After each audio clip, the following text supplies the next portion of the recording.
जय सच्चिदानंद. तुम्हा सर्वांच्या अंतरात वसणाऱ्या परमात्म्याला अत्यंत भक्तिपूर्वक अभेद्य भावाने नमस्कार नमस्कार नमस्कार. जय सच्चिदानंद.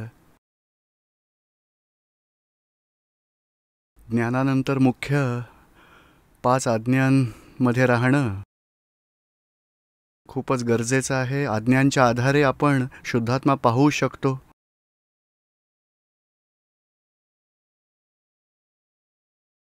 रिलेटिव्ह म्हटलं तर आम्ही रिअलमध्ये येऊ. फाईल म्हटलं तर आपण शुद्धात्म्यात येऊ. व्यवस्थित करता ही जागृती राहिली तर आपण अकर्ता आहोत, शुद्धात्मा आहोत आणि स्वरूपात येऊ शकतो. 5 आज्ञांचा उपयोग हळूहळू निरंतर हो तिथवर पोहोचायचं आहे.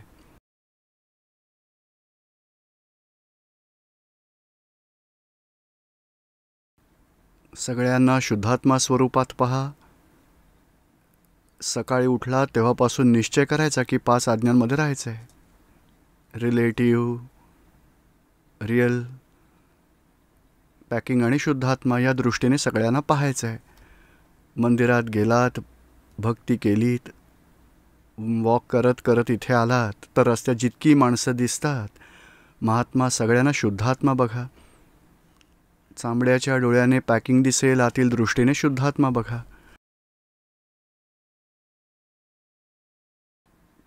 तरी शुद्धात्म्याची दृष्टी निरंतर राहायला हवी. तो निश्चय करायचा की आपण घरातून निघालो, निश्चय करायचा की दादा भगवान मी 5 आज्ञांमध्ये राहीन, सगळ्यांना शुद्धात्मा स्वरूपात बघेन, अशी मला शक्ती द्या. आणि उपयोगात आणायची, वापरायची. जेवढ्या 5 आज्ञा कराल तेवढी आपली जागृती वाढत जाईल, अनुभवाची कक्षाही वाढत जाईल.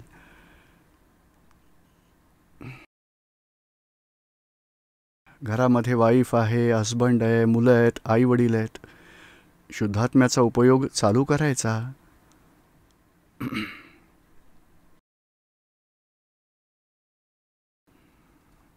आसपास राहणे, शेजारी पाजारी कुत्रा असेल, बकरी आहे, गाय आहे, जे प्राणी दिसतील जीवमात्रात शुद्धात्म्यालाच बघायचं आहे. कारण ती अज्ञान दृष्टी तर आहेच. हे छान आहे, ते वाईट आहे, हा कामाचा आहे, हा निरुपयोगी आहे, येणारा जाणारा सगळं दिसतं, पण आत्मदृष्टीनेच बघायचं आहे. पुरुषार्थ आता चालू करायचा आहे. कारण आपण शुद्धात्मपद म्हणजे पुरुषपद म्हटलं जातं. आधी अज्ञानतेने देहाध्यासात होतो, ज्ञानामुळे आपण शुद्धात्मापदात आलो आहे. आता ही जागृती वाढवायची. ती जागृती टिकवण्यासाठी, अखंड ठेवण्यासाठी 5 आज्ञा आहेत. जेवढ्या आज्ञेमध्ये राहाल तेवढी जागृती राहील आणि हळूहळू जागृती वाढतही जाईल.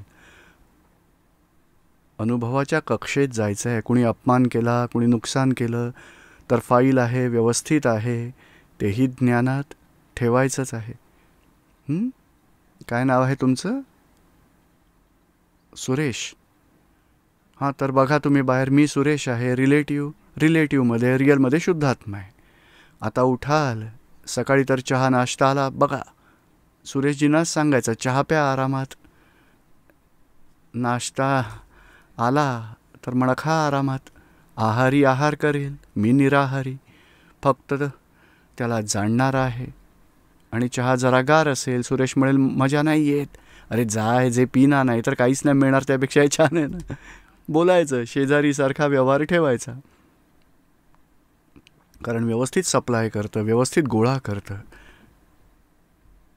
घरामध्ये जेवलात तर जेवण सप्लाय कुणी केलं तर व्यवस्थित शक्ती, आपला हिशोबवाला येतो.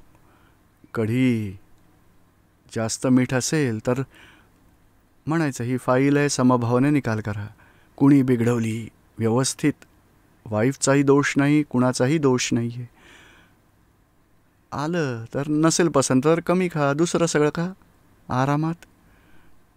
वाईफ जेवेल ना तेव्हा ती म्हणेल अरे हे तर जास्त मीठ आहे, तर म्हणा नाही तू खा, तेव्हा कळेल. आपण चूक काढली तर मग ती आपली चूक काढेल. आणि आपण मौन ठेवलं, तप केलं, आणि तुम्ही जागृती ठेवायची की सुरेश जे मिळते खाऊन घे, दुसरी भाजी चांगली आहे, दुसरंही चांगलं आहे, तिसरं चांगलं आहे, खा आरामात. हे कमी खा, खाऊ नकोस. आहारी आहार करतो. तुम्ही शुद्धात्मा फाईल 1ला खायचं आहे, त्याला म्हणेल फाईल 1चाही समभावाने निकाल करायचा आहे आणि जे काही असेल त्याचाही समभाव करायचा आहे. First class. काही आयटम चांगले असतील, मजा येत असेल तर म्हणा जास्त खा, आरामात खा. पण जेवणाऱ्याला सांगायचं तू विलग राहायचंस. शेजाऱ्याचा व्यवहार.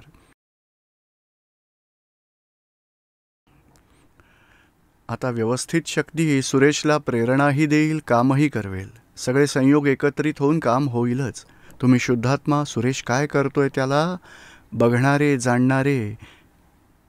विलगपणाची जागृती ठेवायची. व्यवस्थित. जसं टाकीचं पाणी आहे, पंप चालू केला, पाणी भरलं, पंप डिस्कनेक्ट केला, मग टाकीचं पाणी हळूहळू निघत जाईल. इतकं वापराल तेव्हा अशी टाकी संपेल. असा व्यवहार जो येतो ना, एक एक कर्म सुटतं, फळ देऊन जातं. आणि व्यवस्थित शक्ती आपल्या कॉजेसच्या आधारे जे इफेक्ट भोगायचे आहेत त्या हिशोबानं संयोग येतील, इफेक्ट येतील. फळ पूर्ण झालं, संयोग वियोग झाले.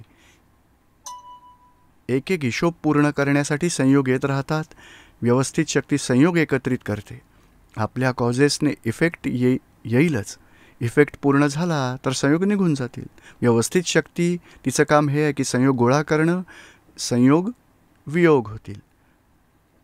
एक एक कर्म जे जे कॉजेस टाकले आहेत मागील जशा भावाने टाकले होते त्या भावाने फळ येत येत येत येत येत एक एक कर्माचं फळ येत राहील. आणि व्यवस्थितच्या अधीन आहे. जसं दाढी येण्यासाठी काही करावं लागतं का? अशा या कर्माच्या फळासाठी करावं नाही लागणार काही. डिस्चार्ज म्हणजे काय? काहीही केल्याशिवाय फळं येत राहतील. डिस्चार्जमध्ये आपलं करता पण नाही आहे, आपण ज्ञाता राहू शकतो. सुरेश काय करतो त्याचा ज्ञाताद्रष्टा तुम्ही राहू शकता.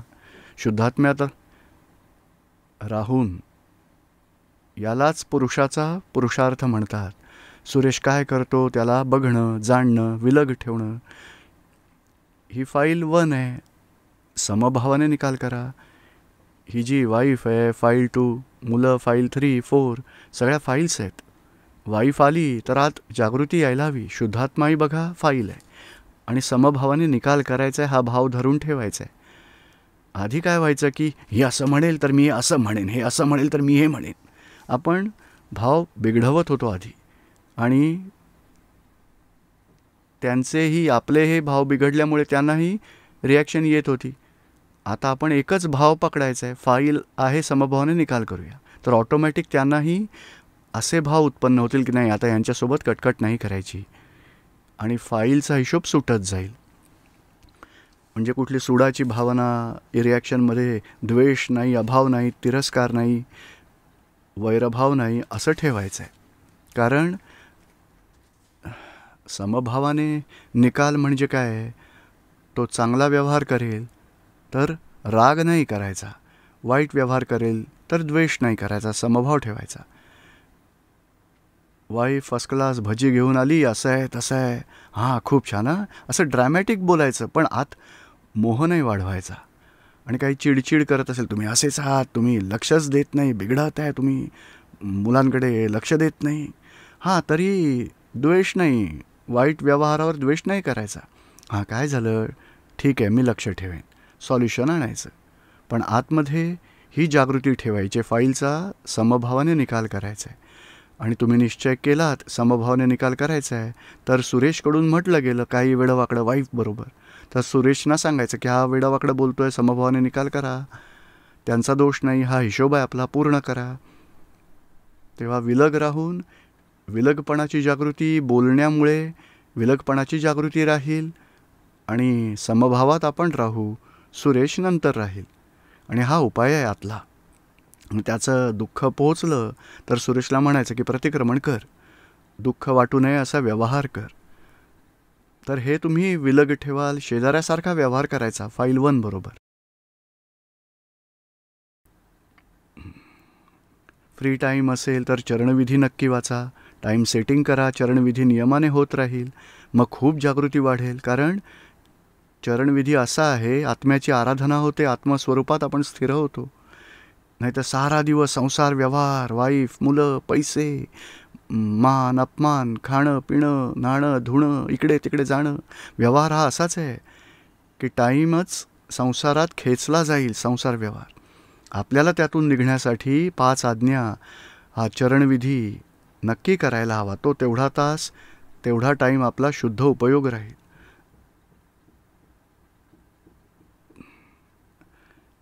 जमल्यास दादाजींची वाणीही वाचा. पुस्तकं खूप सारी, आप्तवाणी. कारण हा रोज सत्संग जो होत होता तेच सगळं कलेक्शन पुस्तकात एडिट करून ठेवलं गेलं आहे. तर ते प्रत्यक्ष सत्संगासारखंच आपल्याला वाटेल. दादाजी कुणासोबत बोलतायत तर आपलेच प्रश्न, त्यांची उत्तर आपल्याला मिळतील. अशा ज्ञानाच्या चाव्या मिळत जातील. कुणाला दुःख झालं तर सुरेशकडे आपण प्रतिक्रमण करून घेऊ. तोच उपाय, पुरुषार्थ. मनामध्ये वाईट विचार आले, चांगले विचार आले, तरीही बघा, निरीक्षण करायचं आहे शेजाऱ्यासारखं. ओ, ह्या प्रकारचे विचार येत आहेत होय. कुणासाठी नेगेटिव्ह आलं तर म्हणायचं, का निगेटिव्ह करतोस, प्रतिक्रमण कर. आपल्याला सुटायचं की बंधनात जायचं आहे. तर म्हणाल तर ही जागृती राहील आणि दोषही दिसतील, दोषांचं प्रतिक्रमणही होईल. असं हळूहळू 5 आज्ञांचं सेटिंग करायचं आहे. रोज सकाळी उठाल तेव्हा निश्चय करा 5 आज्ञांमध्ये राहायचं आहे. आणि पुन्हा दुपारी, संध्याकाळी जेवढा टाईम मिळेल, फ्री टाईम, तेव्हा चेक करायचं 5 आज्ञा एक्झॅक्ट राहिल्या आहेत की कुठे चूकभूल झाली. चूकभूल झाली तर पुन्हा रिसेट करा. नाही, शुद्धात्मय फाईल आहे, व्यवस्थित करता. मनात आलं असं का करताय, तर जागृती यायला हवी की तो करता आहे की चंदू करता आहे. आणि चंदू करेल तर स्वतः करताय की व्यवस्थितच्या अधीन आहे. जागृती आपण सेट करू, लगेच निर्दोष दिसेल. नाहीतर हा असं का करतो, नेहमीच हा असं करतो, काही बोलावं लागेल, सरळ करावं लागेल याला. तर असे भाव आपले बिघडले तर त्याचेही भाव बिघडतील आपल्यासाठी. बघा, आणि आपण शुद्धात्मा बघायचा, फाईल आहे, समभावाने निकाल करायचा आहे. तर त्याच्याही प्रतिभावात त्यालाही रिॲक्शन कमी येत जाईल. म्हणजे हळूहळू हा निश्चय करायचा आहे, 5 आज्ञांमध्ये राहायचं आहे. आणि हळूहळू कुठे आज्ञेत राहिलो गेलो नाही तर चेक करायचं.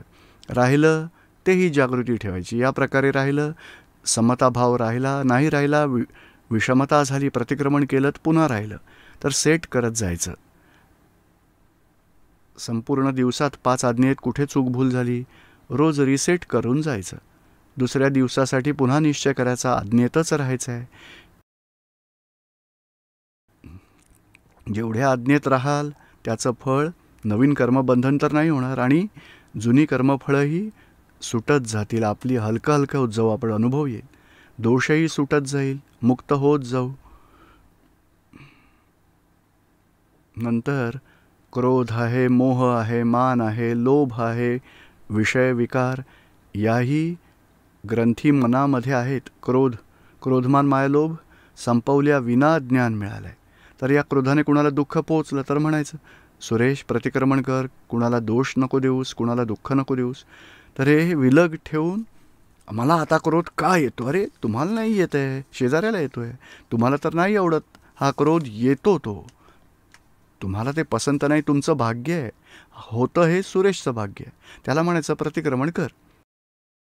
कारण हा भरलेला माल हे कृपेनं मिळालेलं ज्ञान आहे. अक्रम विज्ञान म्हटलं जातं. कृपेने मिळालं म्हणजे आपण काही मेहनत नव्हती घेतली. क्रोध, मान, माया, लोभ, राग, द्वेष, संसार, व्यवहार, व्यापार जसा होता तसाच आहे. पण आपण विलग झालो आहे. दुकान फर्स्ट क्लास चालत होतं आणि आपल्याला सांगितलं गेलं की बुवा तुम्ही दुकानाचे मालक नाही, दुकान आता समर्पित करून दिलं, समभावाने निकाल करा. नवीन माल विकत नाही घ्यायचा आहे आणि जुन्याचा समभावाने निकाल करायचा आहे. क्लिअरन्स सेल, फाईल पूर्ण करायची आपल्याला. तर इथे जागृती ठेवायची की आता समभावाने एक एक फाईलचा निकाल करायचा आहे. क्रोध, मान, माया, लोभ सुरेशला झाले तर प्रतिक्रमण करायचं. आणि कुठली चिकट फाईल आहे, फाईलचा प्रॉब्लेम असेल कुठला, काही ऑफिसमध्ये कोणी पार्टनरचा प्रॉब्लेम असेल समजा, तर जास्त प्रतिक्रमण करायचं की या व्यक्तीबरोबर मला जास्त रागद्वेष होतात, माफी मागून धुवून टाकायचं आहे. तर असं हळूहळू प्रतिक्रमणाचा जोर वाढवायचा. निर्दोष बघायचं, यांचा दोष नाही, यांचाही दोष नाही, माझा हिशोब आहे, मला सुटायचं आहे, समभावाने निकाल करायचा आहे. भगिनींनीसुद्धा कुणी जावेबरोबर, सासूबरोबर, हजबंडबरोबर संघर्ष होत असेल तर प्रतिक्रमणाचा जोर वाढवा. मी शुद्धात्मा आहे आणि फाईल 1ला म्हणायचं प्रतिक्रमण कर, आपल्याला सुटायचं आहे, राग द्वेष वैर सोडायचं आहे. जेवढं प्रतिक्रमण करू तेवढं सुटत जाऊ. दादाजी तर सांगत असत की जेव्हा त्यांना ज्ञान मिळालं तेव्हा वास्तव लक्षात आलं, निर्दोष दृष्टी मिळाली. तर अज्ञानतेमुळे लहानपणापासून आजपर्यंत किती राग द्वेष मोह अभाव तिरस्कार त्याने लोकांसोबत व्यवहार झाला. एक एक प्रसंग आठवून प्रतिक्रमण करत गेले 4 वर्षापर्यंत. दिवसरात्र स्वतःच्या दोषांसाठी प्रतिक्रमण केलं, एक एक व्यक्तीसाठी. फॅमिलीतल्या सगळ्या व्यक्ती, फ्रेंड्स, बिझनेसमधले, सासूरवाडीचे, सगळ्या एकेका व्यक्तीबरोबरचे दोष ते धूत गेले, शेजारी पाजारी, आणि सगळ्यांबरोबर प्रतिक्रमण करून शेवटी म्हणाले की या भारातून आम्ही मुक्त झालो, कुठल्याही प्रकारचं ओझं आता राहिलं नाही. आणि आपलं प्रतिक्रमण झाल्यामुळे त्यांच्याही मनात परिवर्तन होत होतं, तेही आपल्याला सोडून देतील. तर हा वैज्ञानिक प्रयोग आहे. जसं आत्म्याच्या जागृतीत राहाल, समोरच्यालाही आत्मस्वरूपाने बघाल आणि आत्मदृष्टीशिवाय जेही चुकीचे व्यवहार झालेत रागद्वेषवाले त्याला आता प्रतिक्रमण करून धुवून टाका आणि 5 आज्ञांमध्ये राहून समभावाने निकाल करूया. सगळ्यांना समजतंय का हे? कैलाश चंद्र पथरोड. आज शुद्धात्मा कसा पाहावा?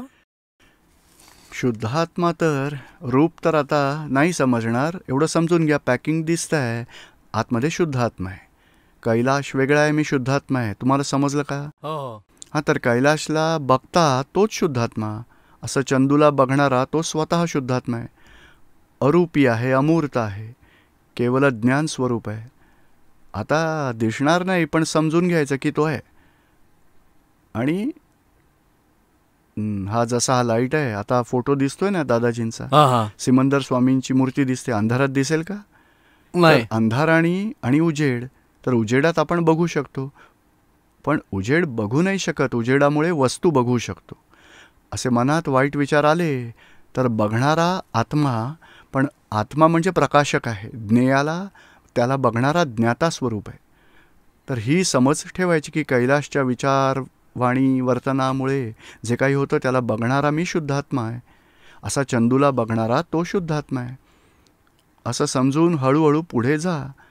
आणि त्याचा गुण काय आहे तर म्हणतात अनंत ज्ञानवाला, अनंत दर्शनवाला, अनंत सुखाचं धाम, अनंत शक्तीवाला. असं हळूहळू प्रॅक्टिसमध्ये घेत जायचं आणि आधी अभ्यासात ठेवूया. नंतर हळूहळू ते दिसायला येईल, ते नंतर येईल. जेवढ्या जेवढ्या फाईल्स क्लिअर होत जातील तेवढा तेवढा अनुभव वाढत जाईल, स्पष्ट अनुभवात पुढे नंतर येत जाईल. जय सच्चिदानंद. कुणाल टिकरिया.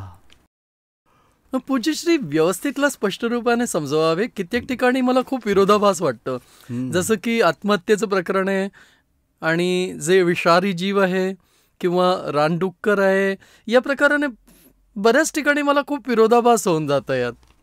नाही, पण जसा एखादा जंतू आपल्याला चावून गेला तर व्यवस्थित का म्हटलं जातं? कारण कोण भोगताय? आम्ही. आणि भोगतो आहे त्याची चूक फर्स्ट, आणि झाला तो न्याय. तर न्याय म्हणजे काय? दुसरी 10 माणसं होती, कुणालाच चावला नाही, तो आपल्यालाच का चावला? म्हणजे व्यवस्थित म्हणजे काय? आपला हिशोब आपल्याला फळ देण्यासाठी संयोगाधीन फळ मिळतं.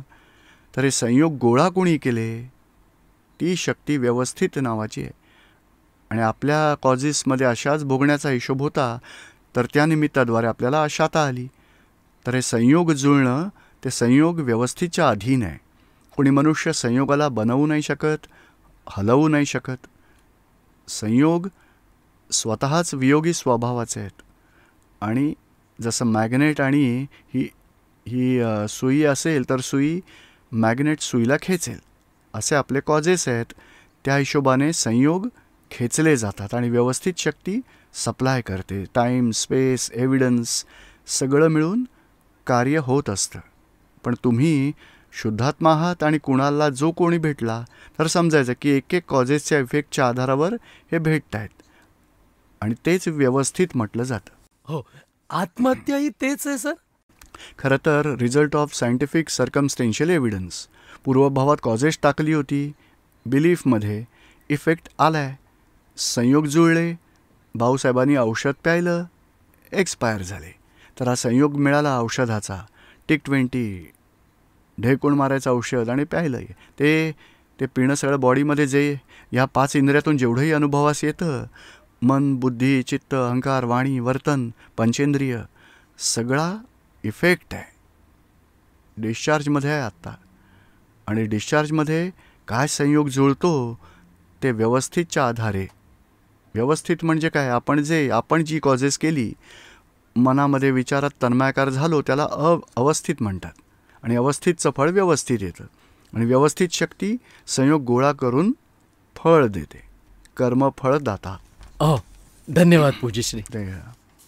पूज्यश्रींना शतशत नमन.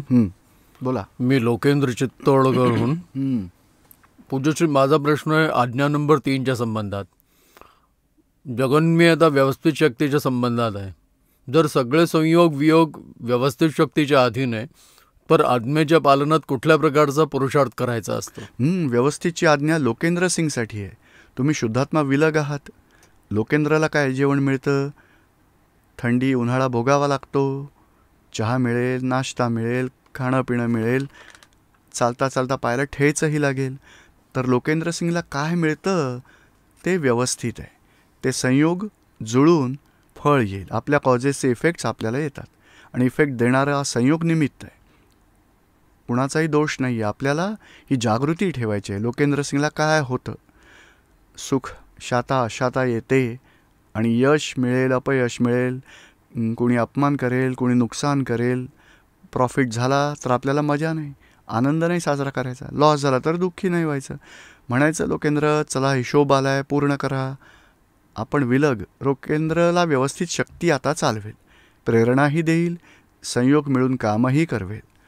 तुम्ही लोकेंद्र सिंग काय करता त्याचे ज्ञाताद्रष्टा आहात. पूज्यश्री, मी तन्मयाकार खूप होतो आणि अहंकारापासून मुक्त नाही होत आणि भीती, भय, चिंता खूप राहते. याचं कृपया मार्गदर्शन करा. चरणविधी वाचता का? इथे आलोय तर 2-3 दिवसापासून सुटली आहे, पण जवळजवळ माझी होऊन जाते. खूप छान. नंतर चरणविधीत सगळं सांगितलंय. विलगपणाची जागृती कशी ठेवायची आणि सिंपल आहे. साऱ्या दिवसात कुणाप्रती क्रोध झाला, द्वेष झाला, काही दुःख समोरच्याला झालं, असा व्यवहार होऊन जातो की नाही? जातं. तर अनंताला सांगायचं प्रतिक्रमण कर, बस. सिंपल आहे. त्यात विलगपणाची जागृती येते. आपण दोष बघतो तेव्हा बघणारा वेगळा होत असतो, अनंतापासून वेगळा झाला. अनंताला म्हणा प्रतिक्रमण कर, तरी आपण विलग झालो. आणि दोष बघितल्यामुळे दोषाचे लेअरही कमी होतात. प्रतिक्रमण केल्याने समोरच्या फाईलपासूनही आपण रागद्वेषातून मुक्त होतो. तर ऑल इन वन आहे हे. विलगपणाची जागृतीही येते. ह्याच प्रकारे हळूहळू वाढवत राहायचं. आणि भय, चिंता, भीती असेल तर दादाजींकडून शक्ती मागा. कुठल्या गोष्टीचं आहे, कुठल्या कारणाने, दादाजी मला ही फाईल आहे, समभावाने निकाल करायचा आहे, अशी शक्ती द्या. 9 कलमे म्हणा, 2-4 वेळा शक्ती मागा. आणि अनंताला म्हणा तुम्ही शक्ती मागा. तर विलगपणाही राहील शक्ती मागण्यामुळे आणि भयाचे परमाणू निघूनही जातील, मुक्त होत जाल तुम्ही. जय सच्चिदानंद. जय सच्चिदानंद.